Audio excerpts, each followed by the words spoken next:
नमस्कार साथियों, कैसे हैं आप सब। उम्मीद करते हैं आप सब बहुत ही अच्छे होंगे।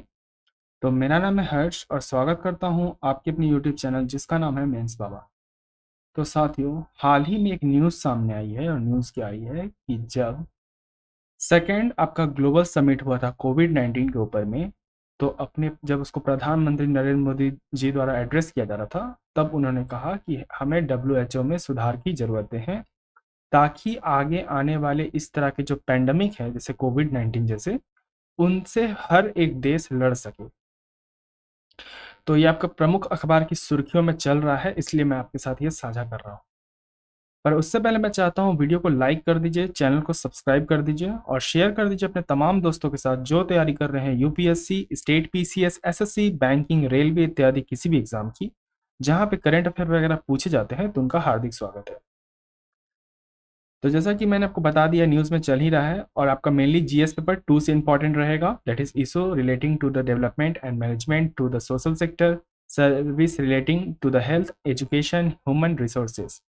हमेशा से मेरा सिलेबस बोलने का एस्पेक्ट यही रहा है कि जब तक बच्चों को सिलेबस अच्छे तरीके से पता नहीं होगा या सिलेबस की जानकारी नहीं होगी, तब तक वो चीज़ों को क्या करेंगे, रिलेट नहीं कर पाएंगे अपने किसी भी चीज़ों से। अगर आपको सिलेबस पता होगा तो आपको ये पता होगा कि आप ये चीज़ें क्यों पढ़ रहे हो, नहीं पढ़ रहे हो, आपको इस चीज़ की जानकारी रहेगी। इसलिए मैं हमेशा सिलेबस बोलता हूँ ताकि आपको याद भी हो जाए और आप चीज़ों को रिलेट करके पढ़ सको।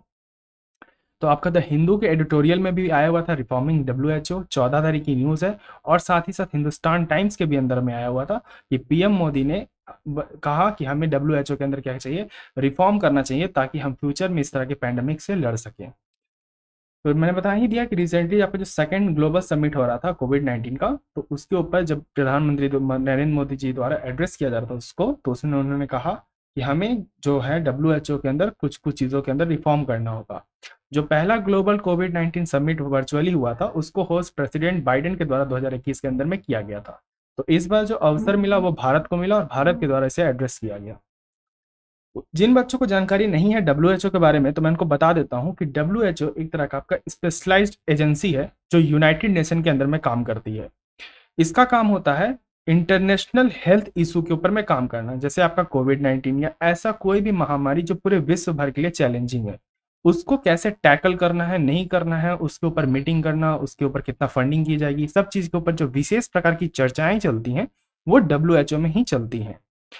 इसका स्थापना 1948 के अंदर में हुआ और इसका वर्तमान में हेडक्वार्टर जेनेवा स्विट्जरलैंड के अंदर में। याद रखिएगा, जो वनडे वाले हैं उनसे ये जरूर पूछेगा कि आपका डब्ल्यूएचओ का कहाँ पे है हेडक्वार्टर, ये सब क्वेश्चन उनसे पूछा जाता है। तो जेनेवा स्विट्जरलैंड याद रखिएगा। वर्तमान में इसके कितने मेंबर्स हैं, तो 194 मेंबर स्टेट्स हैं, 150 कंट्रियां हैं, 6 रीजनल ऑफिस हैं।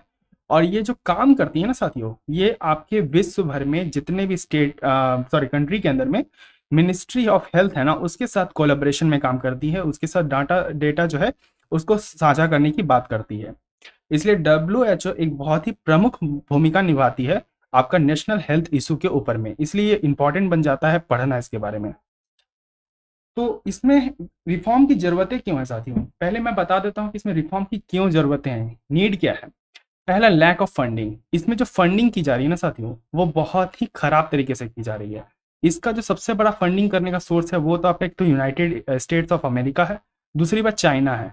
लेकिन अदर कंट्रीज इसमें सामने नहीं आ रही है फंडिंग करने में, वो पैसे नहीं लगाना चाहती है।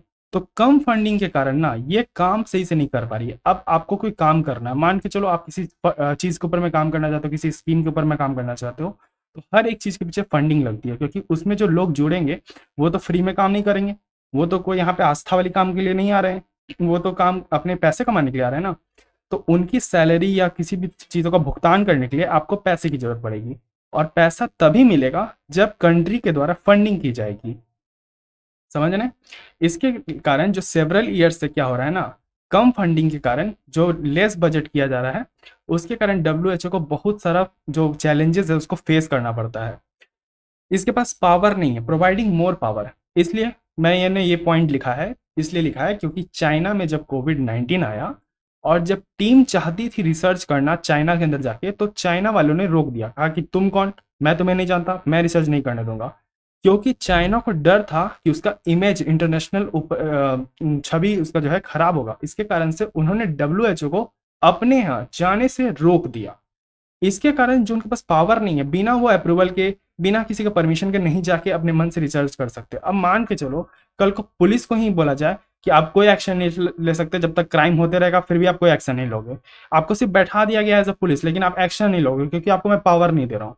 अब पुलिस को जब पावर ही नहीं है एक्शन लेने की, तो क्या वो टाइम पे एक्शन ले पाएगी? नहीं ले पाएगी। इसी कारण जो डब्ल्यूएचओ को पावर की मांग की जा रही है, वो सबसे बड़ा इशू है कि हाँ, ये जो चाइना वाले ने जो हरकत किया कि हाँ कोविड आया और वो घुसने नहीं दिया अपने कंट्री के अंदर में डब्ल्यूएचओ की टीम को, इसके कारण, क्योंकि उसका थिंकिंग था कि यूएस वाले हमें बदनाम करना चाहते हैं। तो इस तरह की कंट्रोवर्सी के कारण जो संस्थाएं हैं वो अपना काम प्रॉपर तरीके से नहीं कर पाती हैं। दूसरी बात, lack of information sharing. China के अंदर जब कोविड-19 आया तब उन्हें लगा ये एपिडेमिक है, ये तो कुछ पैंडेमिक होगा ही नहीं। लेकिन धीरे ही धीरे जब हालात बहुत ज़्यादा बिगड़ने लगे वुहान शहर में, तब इन्होंने समझा कि नहीं नहीं नहीं नहीं, ये पैंडेमिक है, ये एपिडेमिक नहीं है, ये पैंडेमिक है। और इसी के चलते जो लैक ऑफ डिले आया रिसर्च इंफॉर्मेशन शेयरिंग में, उसके कारण भी जो नुकसान होने वाला था कोविड-19 से, उससे भी डब्ल्यूएचओ नहीं बच पाई। तो ये 3 प्रमुख आपको ज़रूरतें हैं जिसको आपको रिफॉर्म करना है। दूसरी बात, जो मेंबर्स ऑफ स्टेट है ना, उनके ऊपर कोई पेनाल्टी नहीं है। जैसे अगर आप कोई भी रॉन्ग इन्फॉर्मेशन या डिले इन्फॉर्मेशन करते हो तो उनके ऊपर कोई भी पेनाल्टी नहीं है। जैसे इस तरह की पेनाल्टी लगा दिया जाए कि आप किसी भी बीमारी को छुपाते हो अपने कंट्री के अंदर में, तो बाकी कंट्री आपके साथ व्यापार नहीं करेगी, आपकी कंट्री में हर चीज़ के ऊपर ज़्यादा टैक्स लिए जाएंगे। तो इस तरह की अगर पेनाल्टीज लगा दी ना उनके ऊपर में, तो वो वाजिब सा बात है कि वो झूठ नहीं बोलेंगे सबसे पहले।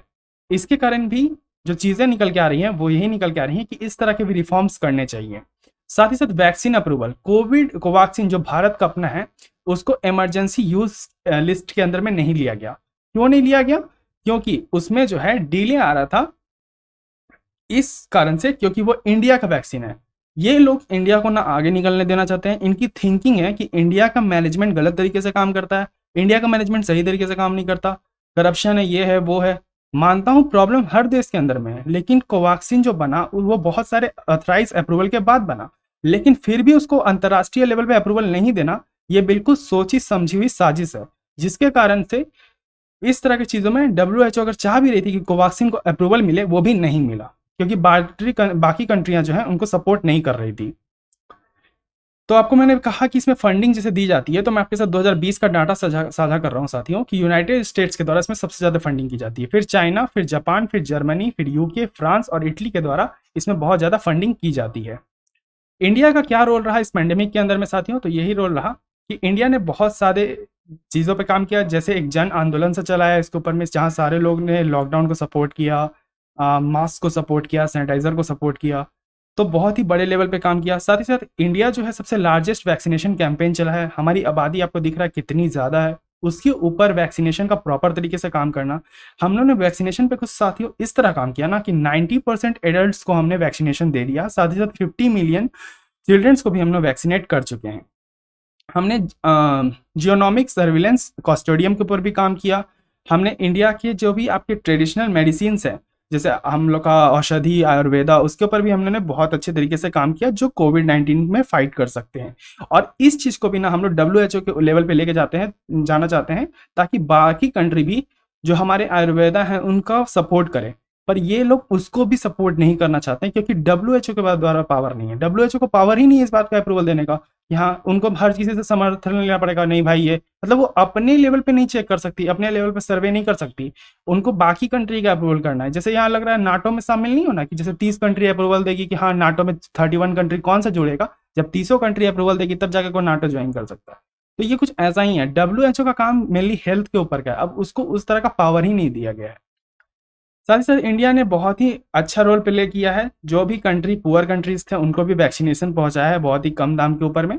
तो भारत का बहुत ही अच्छा रोल रहा है इसके ऊपर, कोविड-19 के ऊपर में। अब इंडिया वालों से पूछा गया कि भाई आपने जब प्रॉब्लम ही बता दिया तो सॉल्यूशन भी दे दीजिए। तो सॉल्यूशन जो है 9 सॉल्यूशन दिए गए। क्या दिए गए? कि सबसे पहले public health emergency international concern को स्ट्रेंथिंग किया जाए। कोई भी आपदा को अगर वो पैंडेमिक है तो उसको डिक्लेयर करने का पावर होना चाहिए डब्ल्यूएचओ के पास। ये नहीं कि हाँ वो इंतजार करेगी कि इसे हम डिक्लेयर करें नहीं करें, उसके पास फुल्ली पावर होना चाहिए कि हाँ अगर है पैंडेमिक तो उसको तुरंत डिक्लेयर कर सके।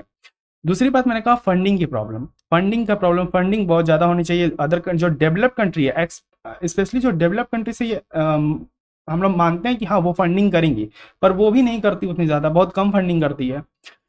तो और बाकी हथियार वगैरह में देखो कितनी ज़्यादा फंडिंग करती है, तो हेल्थ से भी ज़्यादा इन लोगों के लिए इंपॉर्टेंट हथियार है। तो फंडिंग एक मेन इशू आ रहा है। दूसरी बात ट्रांसपेरेंसी नहीं है, काम अच्छे तरीके से नहीं होता। जो भी फंडिंग की जा रही है या जो स्ट्रक्चर है अकाउंटेबिलिटी का, वो बिल्कुल ख़राब है। अगर डब्ल्यू भी अगर काम करना चाहती है या उससे गलती हो जाती है तो वो एक्सेप्ट नहीं कर पाती कि हाँ मेरे से गलती हुआ, मैंने रिसर्च टीम नहीं भेज पाई, मेरी रिसर्च टीम दिल्ली से गई। तो कोई अकाउंटेबिलिटी नहीं है, ट्रांसपेरेबिलिटी भी नहीं है फंडिंग के ऊपर में। दूसरी बात कि जो इनकी कैपेसिटी है वो बहुत ही कम है, यानी जो भी इसके मेंबर स्टेट्स हैं बहुत ही कम लोगों से जुड़े हुए हैं। इन्हें हर एक कंट्री से जुड़ना चाहिए, लेकिन ये कितने कंट्री से जुड़े हुए हैं? मात्र 157 कंट्री से जुड़े हुए हैं। दूसरी बात, इसमें जो गवर्नेंस का स्ट्रक्चर है, जो पावर गवर्नेंस का स्ट्रक्चर होता है वो भी बहुत ही खराब है। दूसरी बात, इसको भी इम्प्रूव करना चाहिए, IHR इम्प्लीमेशन करना चाहिए, और भी तरह तरह की चीज़ों में हमें काम करना चाहिए। जैसे आपका ग्लोबल फ्रेमवर्क मैनेजमेंट क्रिएट करना चाहिए, और पैंडेमिक मैनेजमेंट में इस तरह की आपदा को हम लोग कैसे मैनेज करें, इसके ऊपर भी काम करना चाहिए। तो प्रधानमंत्री नरेंद्र मोदी जी द्वारा 9 सजेशन दिए गए, और ये 9 सजेशन बहुत ही इंपॉर्टेंट है। अगर आप एग्जाम में लिखोगे तो आपको अच्छे खासे नंबर मिलेंगे मेंस के अंदर में, क्योंकि ये जरूरी नहीं है कि सिर्फ आप ये लिख के और WHO क्या होता है। अब रिफॉर्म भी करने हैं तो आपने प्रॉब्लम्स भी बताया तो सॉल्यूशन भी बताइए, क्योंकि एक IAS से हमेशा ये एक्सपेक्ट किया जाता है कि वो सॉल्यूशन भी दे। प्रॉब्लम्स तो हर किसी के पास है, सबको पता है प्रॉब्लम क्या है, लेकिन जो सॉल्यूशन दे तभी तो वो कहलाता है IAS। तो आपको हमेशा सॉल्यूशन भी देना है, यानी पॉजिटिव साइड्स, नेगेटिव साइड्स, और एक बीच का कंक्लूजन, वो आपको तीनों चीज देना है कॉपी के अंदर में, तब जाके आपका कॉपी इफेक्टिव बनेगा। तो आपका यही था, स्पेशली न्यूज़ में मैंने चर्चाएं कर दी। आपको प्री के लिए क्या पढ़ना है मैं बता देता हूँ कि ग्लोबल कोविड-19 समिट हुआ, इसके बारे में जान लीजिएगा कि थीम क्या था। दूसरी बात कि कहाँ पे हुआ। दूसरी बात, कोविड-19 क्या होती है, एक बार इसको देख लीजिएगा। हालांकि कोविड-19 के ऊपर बहुत बार क्वेश्चन आ चुका है, लेकिन इस बार आएगा कि नहीं मैं नहीं कर सकता, लेकिन आप देख लीजिएगा। WHO इंपॉर्टेंट रहेगा। जो बच्चे मेंस की तैयारी कर रहे हैं उनको बताना है कि इस तरह के जो ग्लोबल समिट होते हैं ना, उनका सिग्निफिकेंस निकल के क्या आता है, भारत कैसा रोल प्ले करता है उसके अंदर में। तो ये आपके लिए मेंस ओरिएंटेड रहेगा। आशा करता हूँ आपको चीज़ें बहुत अच्छी तरीके से क्लियर हो गई होंगी। अगर हो गई हैं तो वीडियो को लाइक कर दीजिए, चैनल को सब्सक्राइब कर दीजिए। बहुत सारी स्पेशल क्लासेस मेरी चलती रहती हैं, आप जाके देख सकते हैं। आपको आई बटन के पास लिंक दिख रहा होगा। एक मिनट, मेरा मार्कर कहीं गायब हो गया। ओके, हाँ, आपको आई बटन के पास लिंक दिख रहा होगा, आप जाके देख सकते हैं बहुत सारी स्पेशल क्लास। अगर आपको वीडियो अच्छा लगा तो लाइक कर दीजिए, अगर नहीं भी अच्छा लगा तो डिसलाइक भी कर दीजिए, लेकिन रीजन के साथ डिसलाइक कीजिएगा कि आपको वीडियो क्यों अच्छा नहीं लगा, ताकि मैं उसमें सुधार कर सकूं। और भी किसी अन्य टॉपिक पे वीडियोस चाहिए तो कमेंट बॉक्स में लिखना ना भूलें। तब तक के लिए अपना ध्यान रखें, बड़ों का सम्मान करें, छोटों को प्यार करें। धन्यवाद। जय हिंद, जय भारत।